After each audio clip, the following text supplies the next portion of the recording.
Go. Hey guys, thank you again for joining us for another exciting episode of Yomo. This is the Year of Magical Learning podcast. So today we're on Reflection 309 and we want to talk about, let me see, the secret life of groceries. So, Yeah, um, interesting. It was an interesting. The title sounded really interesting, and I read it. It's a book called The Secret Life of Groceries by, and the subtitle is The Dark Miracle of the American Supermarket by Benjamin Lohr. I mean, it's exactly what it sounds like. You know, it's a journalistic expose into the secret of grocery industry, and he looks at where the food is sourced from, how it gets there, how they manage it, how some of the most popular grocery stores came to be, like what was the evolution of the grocery store in America, like how did this, you know, the miracle that is, you just go to the store. Do you ever think about that when you go to the grocery store? I think about it all the time these days. Like when you just walk into the grocery store and you're like, where would I get food if I didn't come here? You're like, it's, you know, hmm hmm I'm serious. Like, if you like, where would you get fruit? Like, if you didn't come there, like, where That, I would you get mean, meat? that is something that I think about all the time Mhm. because when I live in Seguin, there's no grocery, there's no Walmart, there's no you can't go and buy something like there's like and in certain places like so because it's so small when I was growing up in that city, I think the population was like 18,000. And so there is a supermarket called Weist. And sometimes you go to the grocery, there's nothing left. I bet. I mean, it makes sense. It's What do completely you think? gone, right? Yeah, right. And so you think about, okay, I can't find this, I can't find that. So we search far and wide. We go to we go out. We have to go to the next big city like San Antonio to buy like the lettuce and the salad and all those things Right. that you You take for granted every single take for day. granted Yeah, today. yeah, right, I we can't find it, and we have to drive far. And right. it's just one of those things where you don't think about it until you don't have it. I mean, when you're eating a pineapple in You say, Seguin, what's Texas, that? I mean, that's you're exotic fruit. right. You're like, where the fuck how did I Well, get how a did they grow pineapple that, right? into Seguin, Texas? How did they transport it? How did they get it here? How is it still fresh? I mean, we just read about Sam the Banana Man, like in hmm like transporting bananas, and then they genetically modify like crops to like last longer and be able to store longer, and grains, and and obviously all the processed foods. I mean, like, the omnivore's dilemma, we're going to be talking about that soon here. It's just like, I mean, the modern miracle of just going down each aisle of the supermarket and knowing you can basically eat whatever you want to eat whenever you want to eat it at any time. As long as you and it's one of the saddest things I think happened to me. I want to say maybe about a year ago. The grocery store down the street for me. I the area of town that I live in, like the pocket of Indianapolis that I live in, it's called hmm Irvington. It's a nice little, it's a nice little neighborhood, but it's like an inner city neighborhood that's also, you know, kind of detached from the downtown area. So we're a couple miles away from downtown. So there's a decent gap in between, but it's only like a 10-minute drive to get to like our city center, from like where I live. hmm And then in between my neighborhood and downtown, it's basically a piece of shit. Like, the like you don't want to be in that area. Like, I mean, it's there's no real bad areas in Indianapolis, but like, like hmm that's definitely an area that you don't want to like be hanging out in at night when you don't know the area and you don't feel comfortable and you're not, it's just you're just not, you don't want to be there. Now on the other side of me, to the east of me, and to the north of me, and to the south of me, are hmm all similar areas like that. But Irvington is like a nice little pocket for like, maybe a 2 mile like radius, from certain borders of the city. Anyway, I share all this to say the grocery stores that surround us, hmm are it's kind of sketch sometimes when you walk in there. Like, we don't live in the nice suburbs, where everything is beautiful. Oh my God. Sometimes I go into the suburb grocery stores and I'm like, holy shit. I'm like, man, they have it's so clean, it's so nice. They have everything. Everybody's so hmm nice and pleasant. Like. Right.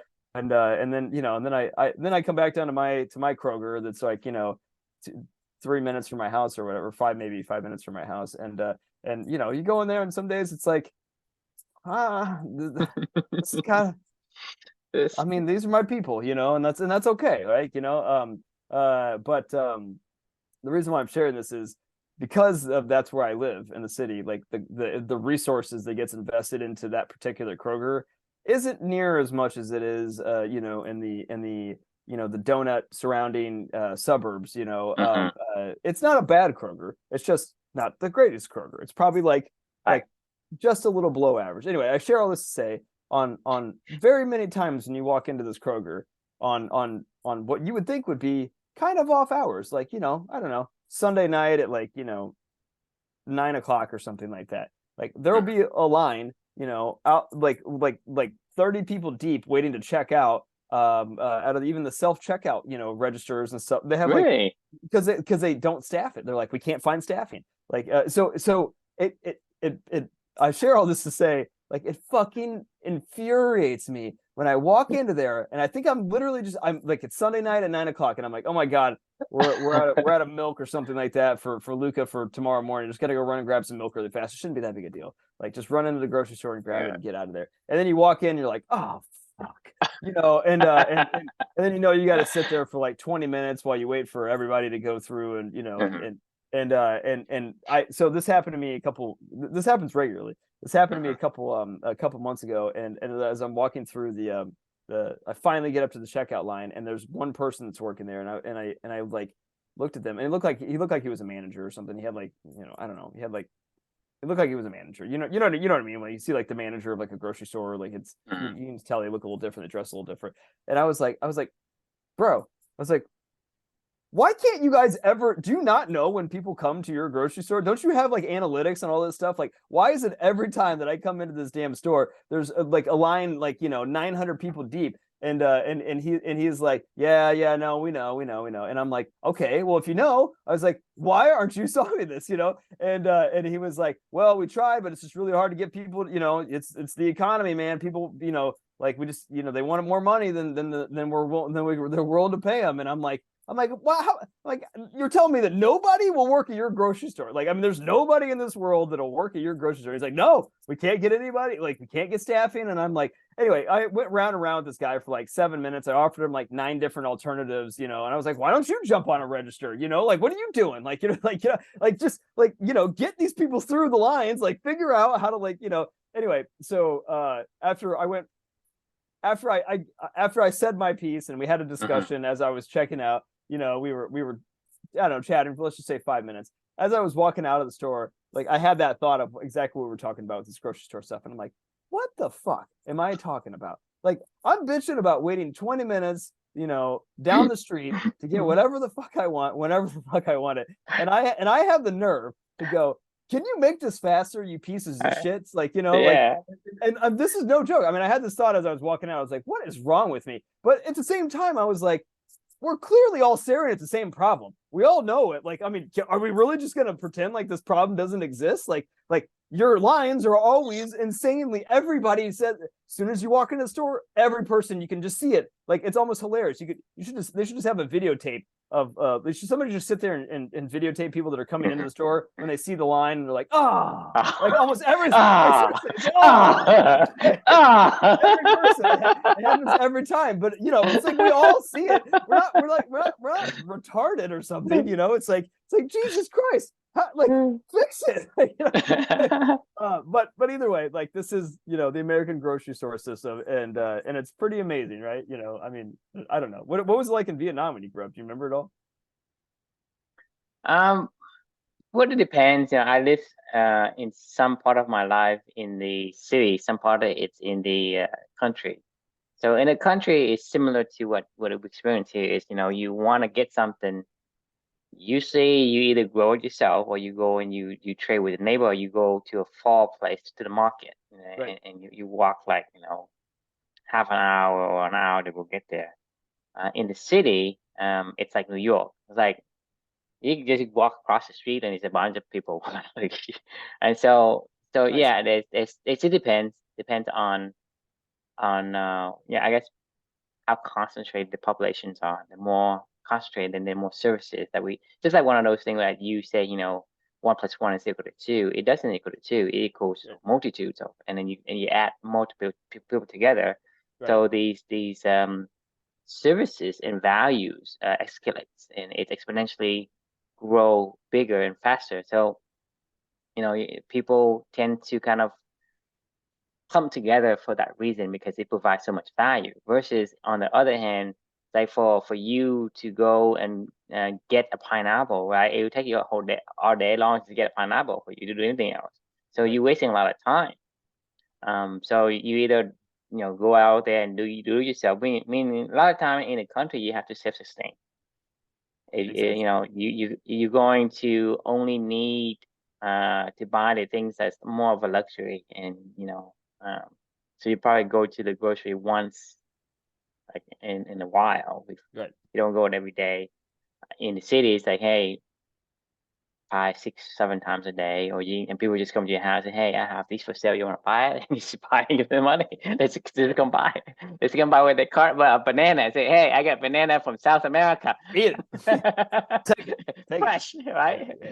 I need to sell it. I need to sell it more today. It's on a 50% discount. You want to buy it? That's what Sam the Banana Man did. That's how he started his trade. So he would. Oh, really? Yeah. He would. The bigger fruit companies. They I forget what they called them. They're basically they were the bananas that were about ready to turn. They weren't fully turned yet, but they were like almost turned. But they were like perfectly ripe, basically almost. Yes. And they just didn't have enough time to transport them via train to get them back up to when they would land in New Orleans, and they were, the demand was in like the Northeast, and they didn't have enough time to get them on a train and get them up there. And by the time they got there, they'd been rotten. So they just were like, well, I don't know what to do with them. So they would, so Sam started to buy all these, like, whatever they call them. Let's just call them ripe bananas. He would buy these like fully ripe bananas when they would arrive. And then he would go sell them. He would buy them for super cheap. And then he would go sell them for like, he would, I don't know. I don't remember what it was. He would buy them for like 5 cents, and he would turn them around for 10 cents or something like that, right, as people were like walking to the market or something. And he would flip bananas basically, so that's why he became known as Sam the Banana Man. That was how he got to start. And then he got really into bananas, and he started buying, more and more of the production. And then he got into the actual, buying land anyway. There's a company in China that makes billions of dollars doing those kind of things, where you have like almost ripened fruit. So they buy them like 10 cents on a dollar, and then they start selling it for like that day. So they're trying to sell everything that day. So, hey, like strawberries, cucumbers, whatever, all the grocery stuff. And they're making $1 billion in China right now. That's exactly what he did. Ironically, like, you go to our American grocery stores. So that guy probably read the Sam the Banana Man book. Could have been. There was some.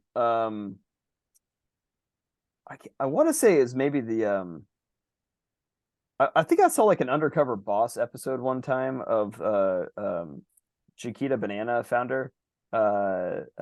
He and I may be conflating different stories together, but it was something along the lines of he bought when he was younger, bought like a bunch of tomatoes or something like that, like just to buy tomatoes, and then he would go sell them. And then he made a little bit of extra money. He would buy more tomatoes, and he would go sell them. And he would go buy more tomatoes, and he would go sell them. Then he would go buy more tomatoes. And eventually, at a certain point in time, I remember what it was. No, I think it was like a Darren Hardy story about. It's a real story though. This guy needed an email address. He applied for a job, and he couldn't get an email address. He didn't have an email address, and they were like, "Well, we can't give you a job if you don't have an email address." And he was like, "I don't have an email address. I'm a poor dude. Like, I don't have internet. Like, I don't have, and they're like, well, I guess we can't give you a job. So he took like whatever money he had in his pocket. And he went to the grocery store, and he bought tomatoes. And that was the story. He just kept turning tomatoes until eventually he started like a tomato empire or whatever. And then, like it was all, all because I mean, is it not like the age old, like commerce, you know what I mean? Because it doesn't matter like whether you like a million years ago or today, you basically buy some place lower and you go sell higher. You just Right. do trading. Trading is probably the only thing that we do, as far as humanity is concerned. For sure. These are the billionaires, Right. right? Yeah. It's I it's mean, it's all it's all the trading. You look at like clothing, food, whatever it is. I mean, attention, it's attention. all based on this flipping Yeah. flipping of values. Like, hey, Yeah. I can give you this and give you that, right? I, You I buy um you buy you buy low and you sell high. I have a reflection coming up that I just wrote, for the book Empire of Pain, which is about the my God, the my gosh, what's their family's name? It starts with an S. The owners of Purdue Pharma. The holy shit. I literally just read an entire book about this, and I'm like, my brain is having a brain fart. Hang on a second. You're over use your brain. No, um the Sackler family. I don't know if you've ever heard of the Sackler family, but like that was the aha moment I had when I was listening to that book about the Empire of Pain about the Sackler family and Hmm. the Purdue Pharma that makes like OxyContin, right? And um, it's like the biggest businesses in the world traffic and unconscious addiction. If you ever thought about that, like the biggest businesses in the world, Cokes, Pepsi's, foods, drugs, gambling, you think of the largest businesses in the world, attention economy with social media, Bread, bread, sugar. sugar, yes, no, sugar, yeah, no, I'm serious, like, Sugar is probably the biggest one. yeah, no, I mean, The 1,000%, like, I sugar mean, conglomerate is like probably bigger than the drug companies. the epiphany that I had was like, if you want to make a shitload of money, go get into the unconscious addiction business, right? Like, Uh-huh. because it's something that we're not going to stop. Like, humans can't stop consuming stuff that they naturally Right. So like I say, that are appealing to them. with this information, just go buy sugar commodities. Yeah, All you gotta do is, seriously. I guarantee you, because the thing is, you have to understand, like, sugar is not just sugar, right? Sugar could be, say, hey, food. Food could be restaurants, right? Oh yeah, So restaurant chain. So when you say, hey, there's sugar, where did it come from and where would it go? You right. look at, hey, if a restaurant doesn't have menus have a lot of sugars in them, don't invest in them. Just I agree. invest in the one that uses sugar, because I agree. people wants this feeling, this, like you say, it's an unconscious addiction. It You are is. addicted to the sugar. You're addicted to the Coke, the Pepsi. You're Yep. addicted to the happy feeling that you attach it with that. It's like the Pavlov's dog, right? You Yep. ring the bell and he salivates because Exactly. we've been conditioned for that. It's like, this is why Pepsi and Coke make so much money, and we keep drinking it. I mean, sometimes you think about it, what's in it? Nothing. Just Not much. sugar and It's just carbonation, man. sugar, combinations, and flavor, right? Right. But the thing is, even then, we don't really. You think, like, if you drink it without the combination, you wouldn't like it. Okay, so No. it isn't the flavor, right? And it isn't a combination, right? It's a combination of those two plus the feeling that you get when you have it, and it's still one of those things where you conditions to feel happy. Mm-hmm. And so to me, that's why Warren Buffett, he buys the Coke, he buys the Pepsi, he buys these things has a moat on human society because it has humans addiction. It's unconscious addictions, and I completely agree with what you say. Unconscious addiction is what makes these people billions and trillions of Billions, dollars. billions and billions. I mean, the biggest businesses in the world are that is what it is, right? Like, I mean, that is exactly how they make their money. Now, like my reflection that I was writing about, we'll talk about this in the future. It was more about the idea of conscious addiction, right? Is what we kind of focus on. I know we keep talking about like what's a good word, anti-addiction, whatever you want to call it.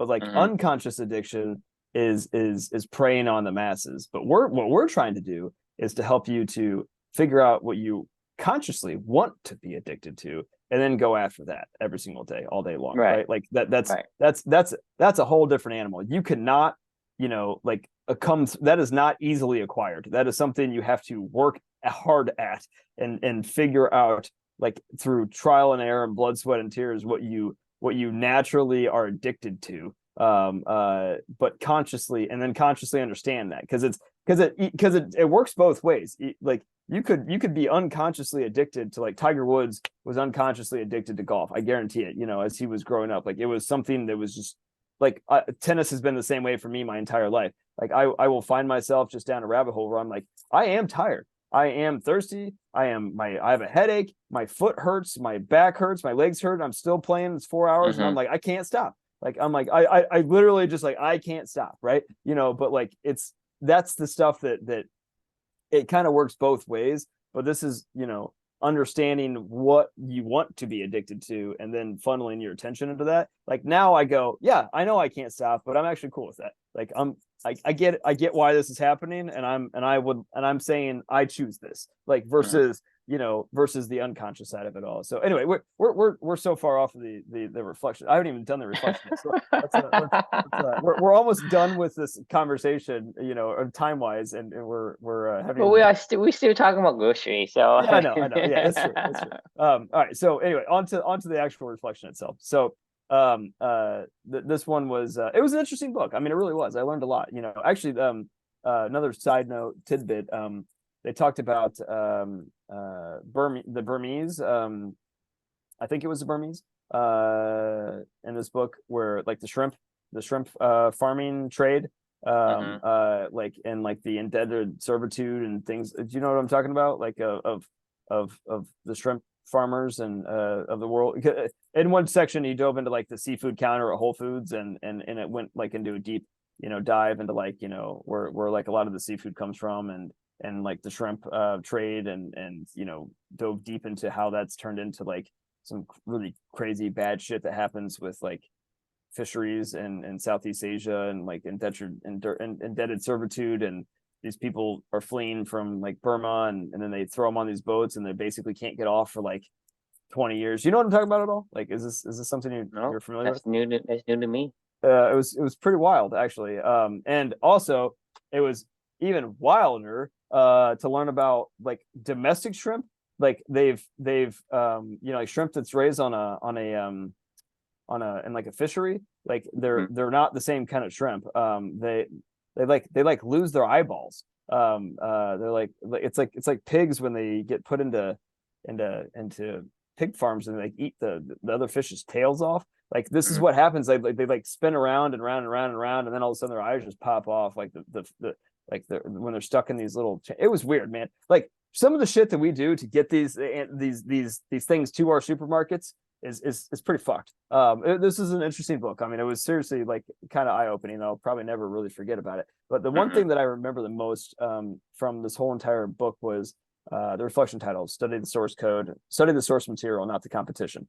So this book actually kind of kicks it off with a dive into the history of the grocery store business. And it talks about things like 7-Eleven, which was actually, do you know why it's called 7-Eleven? No.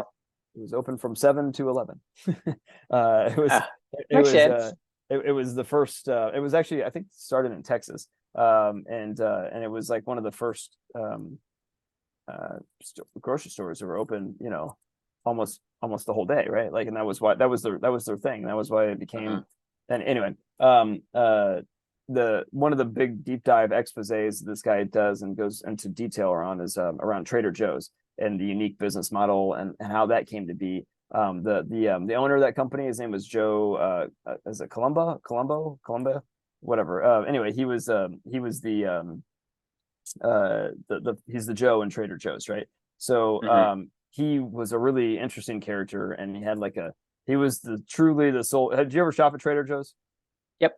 Okay, he was like the sole visionary of how that whole store came to be, and why it's so different than a lot of other grocery store chains. And when the author asked him, where the idea of Trader Joe's came to be, I thought his answer was brilliant. He said most people were busy studying the competition to inform their next move, and he goes, I was really busy studying the source material to guide my vision. He meaning like he was, I mean, it's pretty self-explanatory. He wasn't just like looking at what everything existed today and going, okay, how can I be a little different? He literally stopped and studied and thought and thought and thought and thought and thought and thought and thought and thought and thought about the entire grocery industry, the food world, what people want, what people don't want. Like he tried to, the reason why Trader Joe's is so unique and so different than everything else, and why people like it a lot. Do you like shopping at Trader Joe's? I do. Okay. What do you like about it? Um, I guess they have like food that you like more than the other ones, and it's more towards being like serving to the need versus just being like mass produced. Because a Yeah. lot of time they have only a certain portions of certain things, but that's like really that batch, right? Versus hey, there's a bunch of them, and you go in there and it's just a variety of different things, but they don't have a lot of stuff, right? Right. The stores are pretty small, and the stores like they only carry like a variety of different things, but the things that you need. Like Well, it's you know why they only carry that stuff? There's a reason why. Like that's exactly why that model is. what. Because he only had a limited amount of money, and he would study what people wanted. That was his method. That was his thought process. I want to find out exactly what you want, and then Hmm. what my customers are consuming, and then I'm gonna go buy only that, and make sure that it's the best stuff, that they know exactly what you're saying. Like I know where I can go get this, and I can get it in a quantity, but it'll be limited, but it'll be at the same time, it'll be exactly, I know they don't have a ton, but they'll have exactly what I want. And that's why I want to go back there, right? Like Hmm. that was exactly his vision. So Right. he spent a whole lot of time. I don't know if you know this, but Trader Joe's is owned by Aldi's now. So it's not really a small company anymore. Really? He sold it to Aldi's Oh, okay. a long time ago, like back in the, I can't remember when he sold it, but it's been a while. It's been a long time. I mean, it Yeah. still has the vibe. I mean, Right. they do. I mean, their products are pretty quality in a way.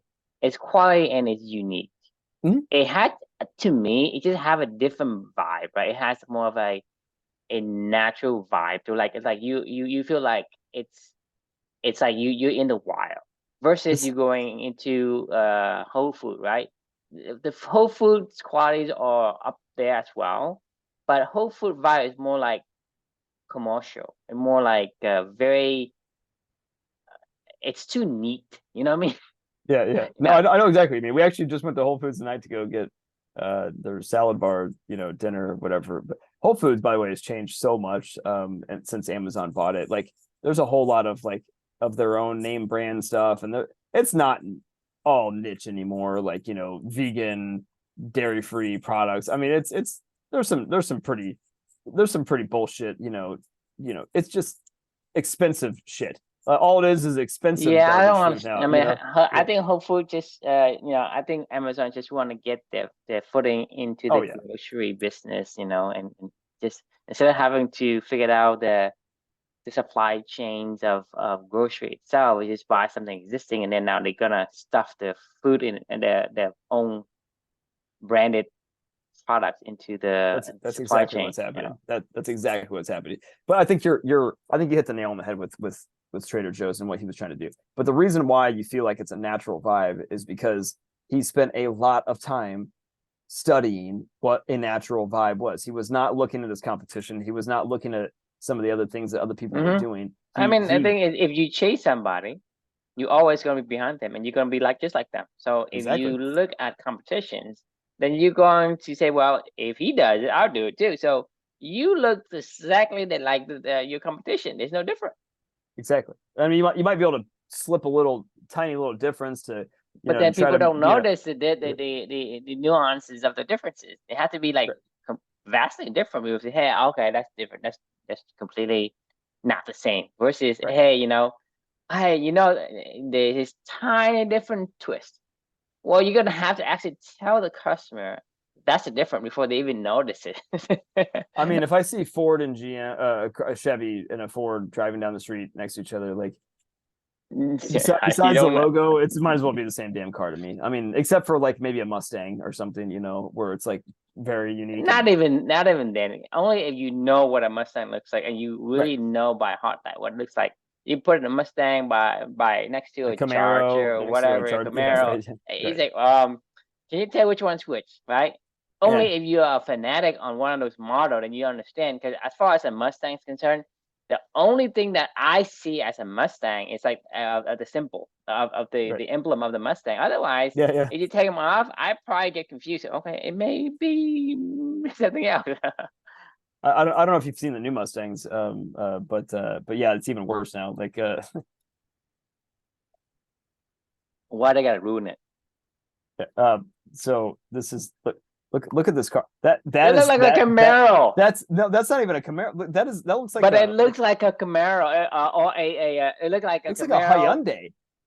a Hyundai, right? Hyundai. Yeah, like I say, it looked like more of What is that? a That is not a Mustang. not a Mustang. Like a Mustang is like the this is what I think of when I think of like a Mustang. Either a Mustang 5.0, like from like Vanilla Ice. That's not it. No, those are not Mustangs that I know Uh of, anyway. yeah, Mustang 5.0 19. Yeah, that's what I want. This is what I remember from like Mustangs, back when I was Oh, younger, that's and not then even the Mustang I remember. well, then the 2000 Mustangs, I probably remember 2000 Mustang. these are the other ones, like these are the ones that I always remember Like personally. I say, if you take out the emblem, there's no way I can tell you that's a Mustang versus some other car. It Well, could be a Nissan, a Hyundai, or a Datsun, or whatever the thing. this was cool ones back in the day, when they were like actually like muscle Yeah, car, yeah, yeah. That's the one I remember. But like I say, that's the car that would be a Mustang. But if you look at other model Mustangs, I don't know. Yeah, I no, can't. they're pretty black. Well, honestly, true. I mean, like I think you just hit the nail on the head as to why the American car industry has been so meh, basically for like 30 years. I mean, they're I just mean, you can actually say, hey, you want a fucking BMW? Just buy some other car and just take up the emblem out and put it into the BMW, and no one can tell the difference. well, Mini Cooper is owned by BMW, and I have a Mini Cooper, and I used to have a BMW, and they drive the exact same, they feel the exact same, their seats are the exact same, everything's the exact same in the car because It's they have that's how they Yeah, do it's it. exact same. I mean, Right. It's they share the same manufacturing plant, Yeah, and the same body, the same chassis, the same same raw material. engine. Right. I mean, there's just a little bit of, cosmetic differences, between the two, but like for the most It's the part, it's the interior that's same car. different. Yeah. Not Interior even is a really. No, different. not even really. The buttons are the same. The way that things are structured is the same. The feel of the Mhm. steering wheel is the same. The seats are the same. It is literally the same car. And then Like sometimes the maybe, components are the same, like your yeah, speakers are the same, electronic mhm, systems the same. So I don't know. yeah. It's I mean, they have to. I mean, they're not going to say, well, I don't have this car manufacturing plant. I'm going to build, something different. I'm going to build, another plant just to build the Yeah. BMW versus the Mini Cooper. I mean, I have to say this, like, because my wife just bought a Tesla. Like, I mean, like, I took it over to my parents' house because we just got it, what, like 3 weeks ago, and my parents were actually in Europe for the past 2 weeks, and we went over to go visit them for dinner on Saturday because we Hmm. hadn't seen them. We just wanted to hear about the trip, and we hadn't seen them for a couple of weeks or whatever, and we brought over the new car because my dad hadn't seen it yet. My dad likes cars, whatever, and I don't really give a shit about cars at all. So we drove my wife's car over there, the Model Y that we just got, and my dad, as soon as we pulled in the driveway, he was like, "Oh, cool, the Tesla's here! Like, I want to check that out." So he just, immediately hopped in, and he was like, "Let's go drive," and I was like, "Okay, fine." So so he starts like driving around, and then, but within 5 minutes we're out on like like a pretty open stretch of road, and he's just like flooring it, and going. And that car goes. I don't know if you've ever driven a Tesla before, but they go fast. I mean, they're like Yeah, 0 to the 60. electric has torque. It's insane. I mean, it feels like you are like your stomach is going back, and like you're Right. clenching. And I mean, that's you and are that's like, a like I mean, you can feel it, like where you just go back. yeah, I mean that's nothing new. It's electric. I mean the Yep. thing about the gas, right? The gas you have to really make the combustion really, really pump it and then busting Fire. out Yeah. Yeah. Yeah. before the Yeah. thing start to pump. Right. Right. Electric is it's It instant. just Like the goes. torque is Yeah. instant, right? Yep. Yep. And so that's nothing new. I mean if you think electric, it's Oh yeah. I mean it's one of those things where it's pros and cons in terms of the different I guess cars that you have. Electric, For sure. it's one of those things where it has that advantage from the get-go, meaning Right. the torque is one of those things that electric is good at. It has good torque and it's immediate. It doesn't have to wait for anything. The gas, you're gonna have to actually like Even the you have fastest car in the world, the Lamborghinis or something like that, and almost because don't you're gonna go as have to fast. spray this gasoline into the chamber. You have to ignite it and you have to let it Right. explode and start to push the piston, right? Yep. And so even for that, it takes you fucking 3 seconds. Yeah. No, I mean, So like these cars, by the time your wheels start turning, Tesla's the electric cars are absolutely. halfway. Dude, they go super fast, and not only that, like the entire user experience of that car is nothing like I've ever driven a car before. It is wild how different it is. Like to the point in time where you have to relearn how to drive. Like when you drive a gas powered car, you have to hit the gas and you hit the brake. You hit the gas, you hit the brake. When you want to slow down, when you let off the gas, like you still keep going. Like you might slow down just a little bit, but you still keep going. Like these fucking electric, like this Tesla. I don't know if you've ever driven one, but it's like as soon as you let off the gas, the car just stops. Like you don't use the brake ever. Like you could go 200,000 miles without having to change your brake pads because you barely ever engage the brakes that often. Because your car, like even when you're stopped at a light, like you just keep your foot off the gas and it won't and it just sits there and it won't go anywhere. Like you control your speed by the brake and letting off the gas and letting off the gas and brake and let it gas and let it. So it's totally different even driving, experience than what you would drive on like a normal car. It takes honestly, it's kind of hard like to figure out because your whole life you hit the gas.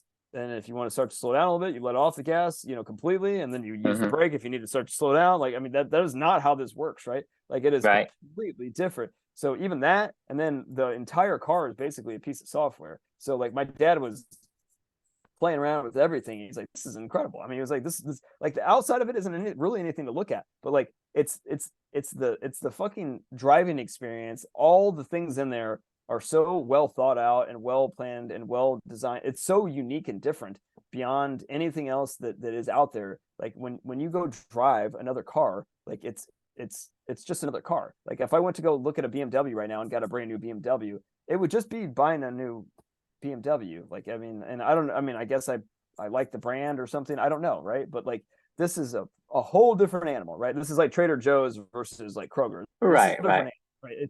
And that I think that's the thing that separates the Elon, because I think he doesn't want to build something that looks the same. That's why it stands out so much, right? Versus, hey, I want to go and do the same thing that everybody else does, and the same kind of doors, the same kind, how like some of these cars that have these wings, whatever, they put the wings in there. It doesn't matter whether it's better or not, as long as it's different. Well, they have wings on the X model to Tesla, the biggest Tesla version they have for the but yeah, I mean it's a really interesting car. Actually, I think that's a really good transition point. Where I'm going with all this stuff is, Joe Colombo, whatever his name was, the guy from Trader Joe's, spent a lot of time studying the source code. He thought and he thought and he thought and he thought. This reflection was about like, after the atomic blast in my own life, like I could have jumped right back into the red bloody oceans, I guess, if you wanted to, and just try to keep swimming. Like I'm really happy that Amelia and I didn't. And we spent some time just thinking and thinking and thinking and thinking and thinking and thinking some more and thinking some more and thinking some more and learning more about who we are and what we wanted to be, and how we wanted to live our life. It wasn't by design. It wasn't on purpose. I don't know how exactly it happened. And then ultimately we ended up running into you. And then ultimately all this other stuff started to happen over the next few years of life. Right. But at the end of the day, like, it was that time, and still ongoing time, of intentional thought and design as to what you want to do in life, that makes you think differently, and to start to see the underlying source code behind why you do what you do and why other people do what they do and why these things have been designed the way they've been designed. And then you can start to think differently, and you can start to redesign it from the ground up. And that's what we've done, in a lot of ways in this whole entire journey. And what we're trying to do with Clubany as well. We're looking at the source code of what it takes for humans to be happy, and we're trying to understand what are the components of this. And if we could take the knowledge that we have, and then go redesign, a culture and an environment and an entity, an organization, a culture, that incorporates that. Like, what would that look like? We don't want to do what everybody else is doing. We're not trying to start a business. We're not trying to start other shit in this world, right? That's just another competition to something else. We're trying to start something where we can do exactly what Joe did, right? Where it's like, we saw what people really want, like, and because it was what we wanted, like, and we learned what we really wanted, and took the time to think it out. Like it's been 3 years now. I mean, as of a month ago, right? Like that you and I have been studying, like, basically. I mean, let's just call it what it is. Like, we've been thinking, talking, studying, and trying to find what that stuff is, and identifying these underlying source code principles to how life works and how humanity works and how we interact with each other, and what makes us happy and what makes us fulfilled and what doesn't make us fulfilled. And we've slowly started to build that back up into something that is becoming like a Trader Joe's, kind of thing, where you look back and you're going to go, it just feels natural. It feels right. Like, but that wasn't by accident. It was through spending time not looking at everybody else and just figuring out what really matters. Like what is this really about, and trying to design it with that in mind. I think that matters. I mean, personally, I don't know about you, but I think that really fucking matters. Like, anybody can jump into the bloody competition just trying to be a business owner. We're not trying to be a business owners. Like, I mean, that's really not what we're trying to do at all. We're trying to help people, and we're trying to help ourselves in the process, like, of helping other people. And like, that's, I don't know. That's what matters. I don't know. I don't know. Love to hear your thoughts. Yeah. Yeah, I mean, I absolutely think it matters, because that's the only thing that matters. Because in life, it's about trying to build values, and build values. Value is subjective. What I need is what I need. It's not what the same thing as what you need. So we have been doing the things that we need to understand for ourselves to figure out what is our value. How do I value something? And we are the Trader Joe's of I don't know what you want to call it. Because the thing is, we don't. It's not even a category. We don't even have a category. We don't belong into a category, exactly, because is it a business? Is it a nonprofit? Is it an organization? Is it a religion? Self-development? Is it a religion? Is it So for ourselves, like, we don't belong to any. We belong to our own category, and that's the thing, right? And I think it makes a lot of sense. Trader Joe's is its own category in the food space, and honestly, like, is there anything else that's like that? No, I've seen it, because like you talking about Whole Food or Sprouts, right? Or you talking about some of these, like, Central Market, whatever. They don't give the same vibe. I don't know what it is, but they don't give the same vibe, because the thing is, you look at the Whole Foods, you look at the Sprouts, you look at the Central Market, and whatever other boutique one. They resemble very, very closely to each other, because I think what they do is, instead of studying what actually people need as value, they go and they say, well, what does Whole Food does? What does central Crash market does, time, you know, yeah. and yeah, and they do go and they start implementing some of these things, and when you walk through the store, it feels very very similar, and and in a way, it feels disconnected. I Mhm. can't really explain to you how it feels because it's just a feeling that I get, right? So when I go into the Trader Joe, it feels different. I mean, like I said, they don't have everything you need, right? So, but at the same time, you still want to go. It's just one of those things like, Right. well, they don't have everything you need and they have limited quantities of certain things, but sometimes we still want to go because it just feels different. It feels like you're in the garden of sorts, Right. and so the other places feel like you're in a building, and so that's to me is like if you find the actual compatible value, because what it is valuable to this person, what is valuable to human beings. This is the reason why we keep going back to fundamentals. What do we need? What is the basic necessity? What is the, like I say, core values? When we talk about core Mhm. values, like, well, what is it that is how highly in regards to your life as you as a person?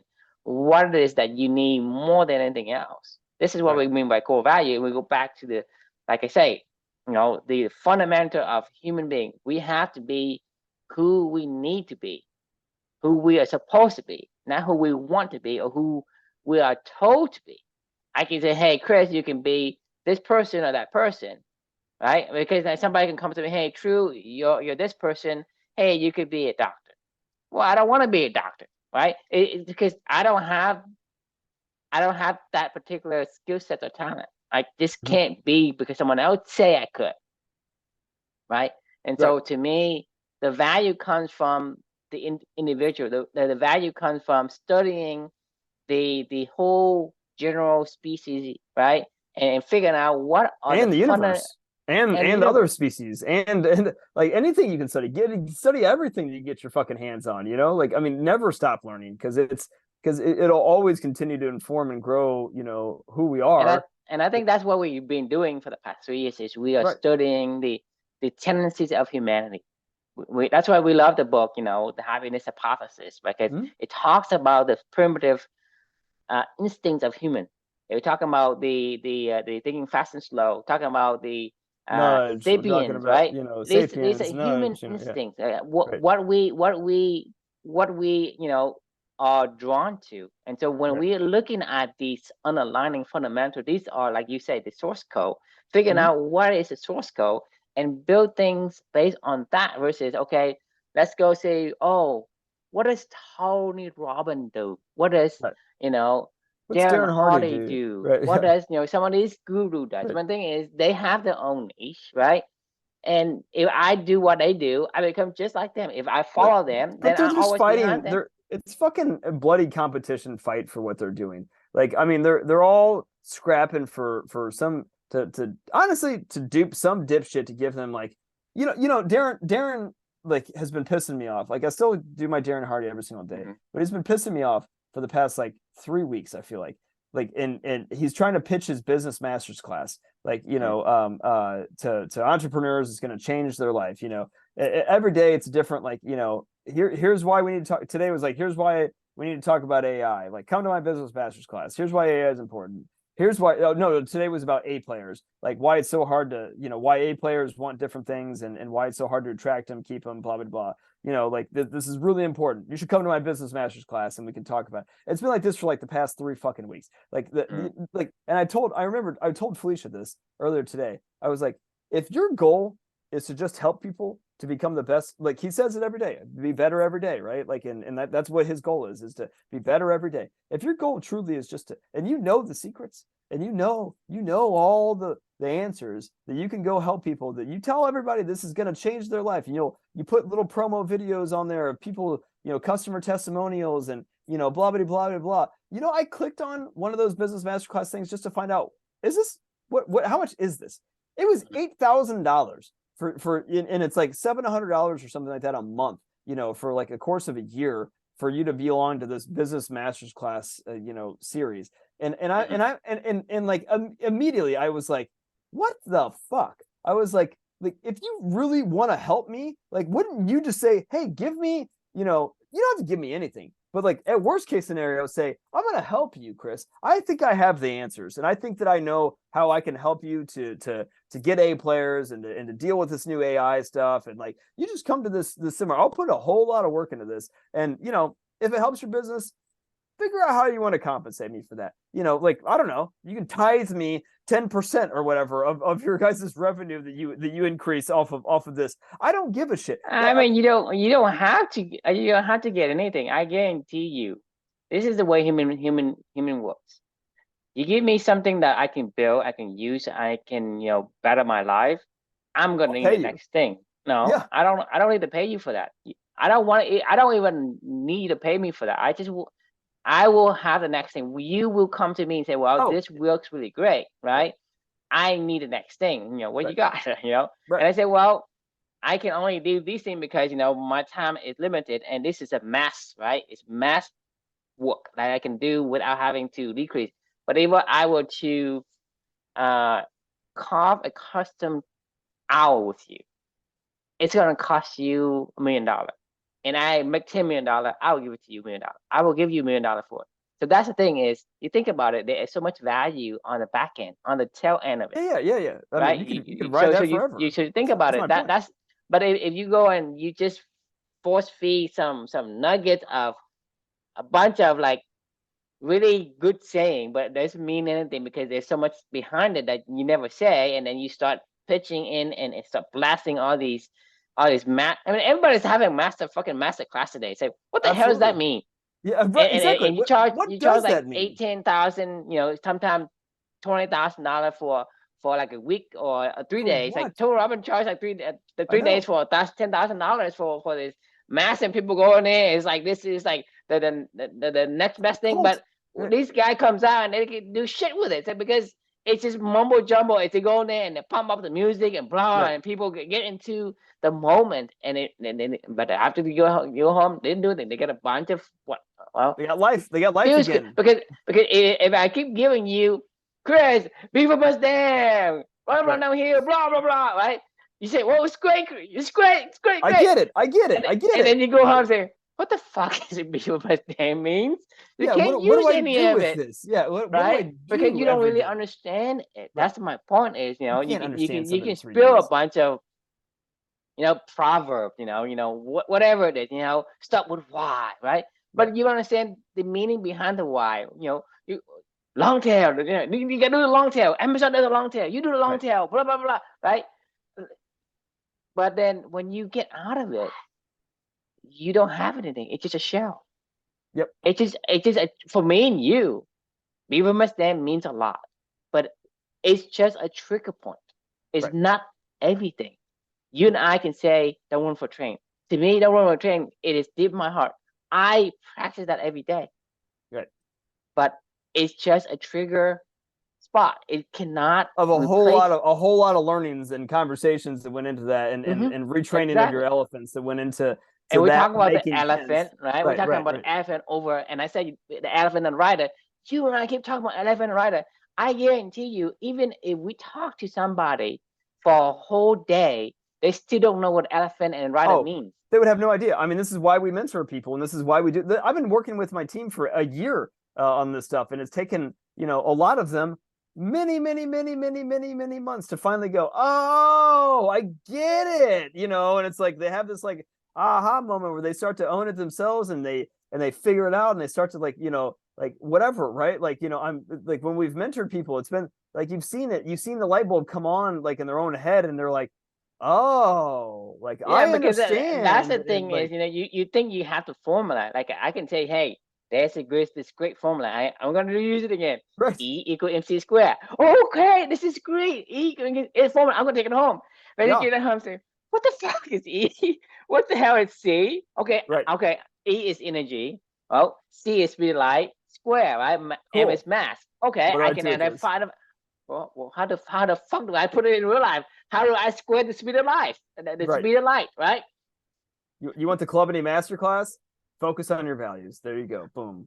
You know Walk what I mean? away. So Walk that's what away. I'm saying is, that's what people is they just taking these shell points and they go home and they can't do anything because they don't really understand. They don't Like you understand. and I were saying here, you don't understand what you don't understand, and there is understand versus understand.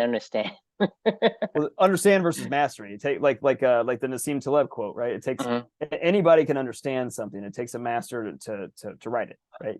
Right, but if you can't use it, you didn't understand it. Yeah, yeah. I mean, it's to comprehend something and to make it a part of your being takes a lot of time and effort and problem solving and implementation in your own life. Like that, I mean, that in trial and error and like Tony Robbins spending, I don't care if he spent $10 million with Tony Robbins. Yeah, some of those people may take a lesson from there and they may go apply it to their life. And maybe in 6 months later, a year later, 2 years, 5 years down the road, they may be able to go, oh yeah, Beaver must dam. Yeah, like I've been living that for 7 years now or whatever. Like and they get it, right? Like, but Mhm. like it's very rare. If I'm Tony Robbins, like I would rather, give everybody the message of focus on your values, tell them why, and then say, I'm giving you this for free, and I'm willing to work with anybody that wants to try to figure out what does that actually mean and how they apply it to their life. And then Mhm. from there, like we'll figure out how we all exchange value out of this, right? I don't really give a shit. I'm not really worried about that because I haven't given you any value. All I've given you is a couple fucking words to say focus on your values. Like that's all that I've given you. Like that Mhm. means way more to me. That's like opening up 10,000 doors in my head, and all of my memory palace, going down to every single room where opening up, the secret life of groceries, the 7 habits of highly effective people, the like, I mean, like all these things, like for me, it's like it's almost mind blowing, honestly, when I think about all of these conversations that you and I have had, and these books that Emil and I have read and written and reflected about, and the stuff that we've incorporated into our life. I can say this stuff offhand when I'm coaching my team every single day, when I'm having one-on-ones with them and stuff. Mhm. Like this shit just flows out of me all day long, of exactly what I mean by this, and I see it from them, and I get to coach them, and I get to spark thoughts in their head, and then I get to see them start to slowly work on these things, and then when they come back, I give them another little tiny thought and another little nugget, and because I'm getting more and more nuggets still, right? It's not like my Mhm. nuggets just stopped, like because that's not how this works. Like Amelia and I are on this. We're going to be doing this for forever. You and I will be doing this for forever, whether we do it together or whether we don't. I have a feeling you'll probably still be doing this for forever as well, in some way, shape, or form, because Yeah, I mean, the thing is, if it's part of who you are, you're part of not who you gonna are. stop. I mean, Right. it's not like, hey, I went to the Olympic, now I'm gonna stop. I'm not gonna swim anymore, right? Right. So if you do something for a goal, meaning that to get to a certain destination, that is in your core value. Your core Right. value is something else. Maybe Yep. it's challenge or competitions or whatever it is. It's Mm-hmm. different. You have to exactly focus rightfully on your core values versus the thing that you think so. Versus And so outcomes. Yeah. that's something is hard to distinguish between the two. Mm-hmm. And I think that's the reason why it's difficult for people to take the leap and understand that, hey, when this guy talk about the one for trains, this guy talking about the elephants and the rider, they're talking about system one, system two. Sometimes you're not ready to take that new knowledge. You and I can talk about the thousand-day turkey. You and I can talk about the black swan. Right. But if you don't have the fundamental to comprehend the next thing, that that new knowledge will actually be detrimental to you. Because Yeah. if you It's think about the worthless. black swan, for example, right? If you say, well, if everything is random, why the shit do I suffer all Why this not do for, anything? Yeah. right? And so that's the thing is without the next, you need to have the rung of the ladder properly, place. You can't just skip and just go from the first rung to the 13th rung, whatever like that. And so that's the thing is, having the foundation is important, but the foundation comes from the fundamental, which is who you are as a person Right. that you need to be because you are already born, you already have a certain patterns of genes and DNA that make who you are. That person is the person you need to express. And There's that source material. is what you need to go and look at. That's Yep. the source material. That is Yep. the original source code. Of you, like your own Yeah. of your walking, living person, and how you think and go about life. There is some source code to that, like for sure. And like you can keep just diving into whatever next pool you want to dive into and figuring out how to swim, or you can figure out which pool, go swim in the right pool, or go create your own fucking, that's I mean that's the key to it all. I mean, in my personal opinion. Then again, I don't know anything, because that's one of the source codes as well, is make sure that you remember you don't know shit, because you really don't. But and I know that I don't either.